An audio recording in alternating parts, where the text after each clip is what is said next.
कि इससे पहले जो पहला सवाल था मैं उसका जवाब देता हूँ कि आज यूथ कांग्रेस के साथियों ने एआई समिट में जाके पीएम इज कंप्रोमाइज्ड के नारे लगाए हैं और ये रोष सिर्फ हमारे यूथ कांग्रेस के साथियों का नहीं है, हर उस युवा का है जो आज बेरोजगार घूम रहा है और उस हर एक युवा को पता है कि हमारे प्रधानमंत्री कंप्रोमाइज्ड हैं और तभी ये बेरोजगारी कैसे दूर हो उसके बारे में कुछ नहीं सोच रहे।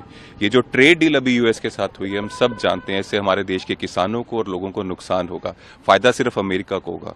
कोई भी रीजन हो सकता है, स्पिन फाइल में उनका नाम है या अडानी को बचाना है, कुछ भी कारण होगा, लेकिन नुकसान हमारे देश के युवाओं को हो रहा है और हमारा फर्ज बनता है उनकी आवाज उठाना। और यहां तक देश के इमेज की बात है, देश की इमेज इससे खराब नहीं होती। हमारे देश में डेमोक्रेसी है, ये सच्चाई है कि आज हमारा हक है, डेमोक्रेसी हमारा राइट है, हम पीसफुल प्रोटेस्ट कहीं भी कर सकते हैं। देश की छवि तब खराब होती है जब देश के प्रधानमंत्री दुनिया के सबसे बड़े सीरियल रेपिस्ट की सलाह लेकर इजराइल जाके नाचे गाएं, छवि तब खराब होती है देश की। देखिए, ये पहली बार नहीं हो रहा है। जब भी देश के युवाओं के ऊपर बेरोजगारी का संकट आया पिछले 12 सालों से या कोई भी संकट देश पे आया तो एक डायवर्जन करके लिए इवेंट्स हो जाते हैं, demonetisation, G20 summit, make in India और अब ये एआई समिट।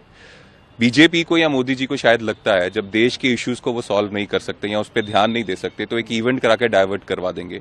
हम सिर्फ इतना कह सकते हैं कि यूथ कांग्रेस के साथी जो है उनका प्राइमरी ये काम है, जो देश के युवाओं के इश्यूज हैं उससे हम जो ध्यान है वो भारत की सरकार जो बीजेपी की उस पर लाना चाहते हैं। अब इवेंट करके भाग नहीं सकते। आज का मुद्दा बेरोजगारी है, आज का मुद्दा ये है कि ट्रेड डील करके आपने देश के किसानों का नुकसान किया है, देश के लोगों का नुकसान किया है, अमेरिका को फायदा दिया और क्यों दिया है, क्या कारण है। आज के मुद्दे ये हैं। आप कोई भी इवेंट करा के अपनी जिम्मेदारियों से नहीं भाग सकते।